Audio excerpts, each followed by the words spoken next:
இன்னைக்கு ஒரு பக்கம் என்னன்னா புதுச்சேரியில திருவிழா, இன்னொரு பக்கம் நம்ம கழகத்துல திருவிழா, இன்னொரு பக்கம் நம்மளுக்கு திருவிழா. அது என்னன்னு சொல்றேன். அதுக்கு முன்னாடி ஒரு பழைய ஆலமரம் விழ போற ஒரு சின்ன கதையை பார்த்துடலாம். $120 மில்லியன் ஸ்கேம் என்னமா வாழ்ந்திருக்காரு பாருங்களேன் நம்ம மீசக்கார தலைவர். அதாவது இந்திய மதிப்புல கிட்டத்தட்ட 1020 கோடி ரூபாய். ரொம்ப சின்ன அமௌண்டா தெரியுது இல்ல. மக்கள் தினம் தினம் எப்படியாவது நம்ம குடும்பத்துக்காக ஒரு 1000 ரூபாய் சம்பாதிச்சிடலாமான்னு ஓடிட்டு இருக்காங்க. ஆனா இந்த 1000 கோடி ரூபாவை தமிழ்நாட்டோட நகராட்சித்துறையோட அமைச்சர் K.N. நேரு அவர்கள் இந்த 4 ஆண்டுகள்ல மட்டும் சம்பாதிச்சிருக்காருன்னா மிச்சம் இருக்கிற துறைகள், மிச்சம் இருக்கிற அமைச்சர்கள் எல்லாம் சொன்னா நம்ப மாட்டீங்க. இந்த 1000 கோடி ரூபாய் வெறும் நகராட்சி துறைக்கு கீழே இருக்கிற 5 துறையிலிருந்து மட்டும்தான். அதை தாண்டி இன்னும் பல கணக்குகள் இருக்கு. அதை கூடிய விரைவில் ஈடி கொண்டு வருவாங்க நம்புறேன். இப்போ கணக்குல வந்தது மட்டும் பார்த்துடலாம். அந்த 5 துறைகள்ல முதல் துறை எது தெரியுமா? நகராட்சிகள்ல டாய்லெட், அதாவது கழிப்பறை வசதி கட்டுறதுக்காக ஒதுக்கப்பட்ட ஃபண்ட்ல அடிச்ச காசு. கழிப்பறையை கூட விட்டு வைக்கல பாருங்களேன். ரெண்டாவது நம்ம தூய்மை பணியாளர் இருக்காங்கல்ல, அதாவது சானிட்டரி ஒர்க்கர்ஸ், அவங்கள தனியாருக்கு வித்தது மூலமாகவும் வெளியே இருந்து அவுட் சோர்சிங் மூலமா வேலைக்கு எடுத்தது மூலமாகவும் ஃபண்டை அடிச்சிருக்காங்க. மூணாவது NABARD, அதாவது நபார்ட் பேங்க் மூலமா ரூரல்ல டெவலப்மெண்ட் பண்றதுக்காக, அதாவது இன்ஃப்ராஸ்ட்ரக்சர் டெவலப்மெண்ட் பண்றதுக்காக ஃபண்ட் ஒதுக்குனதுலையும் அடிச்சிருக்காங்க.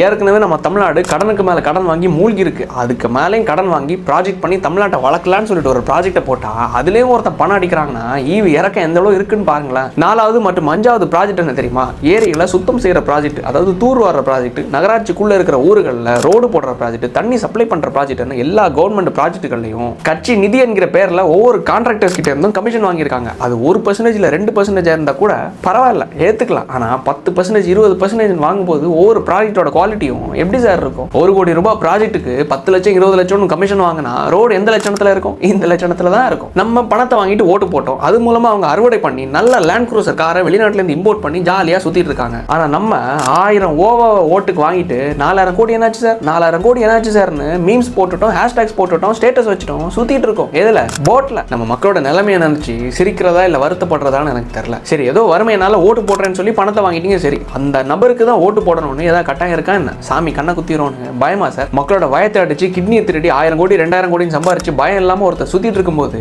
நம்ம எந்த சாமிக்கு சார் பயப்படணும்? ஏதோ ஒண்ணு, இனிமே இந்த நிலைமை நம்ம தமிழ்நாட்டு மக்களுக்கு வரக்கூடாதுன்னு பல நாட்களா இந்த சேனல் மூலமா மக்கள் கிட்ட கத்திட்டு இருக்கோம். அதுக்கு ஒரு மிகப்பெரிய அங்கீகாரமா இன்ஸ்டாகிராம்ல 3,80,000 சொந்தங்கள், Facebookல 1,40,000 நண்பர்கள், யூடியூப்ல வரலாறு காணாத வகையில வெறும் இந்த 81 நாட்கள்ல நேத்து முளைச்ச 24 வயசு காலான்னு கூட பார்க்காம 1 லட்சம் சப்ஸ்கிரைபர்ஸ், அதாவது சொந்தங்களை உலகம் முழுவதும் வாழ்ந்துட்டு இருக்கிற நம்ம தமிழ் மக்கள் இந்த ஷார்ட் பீரியட்ல மிகப்பெரிய ஒரு அங்கீகாரமா ஆதரவா கொடுத்துருக்கீங்க. கடமைப்பட்டிருக்கேன், மிகப்பெரிய ஒரு அங்கீகாரமா பார்க்குறேன். இது மாதிரி இன்னும் பல தில்லுமுல்லுகளை தைரியமா வெளிக்கொண்டு வரேன். உங்க வீட்டில் ஒரு பிள்ளையா நினைச்சு ஃபாலோ பண்ணி சப்ஸ்கிரைப் பண்ணி உங்களோட பொன்னான ஆதரவை தாருங்கள். நன்றி, வணக்கம்.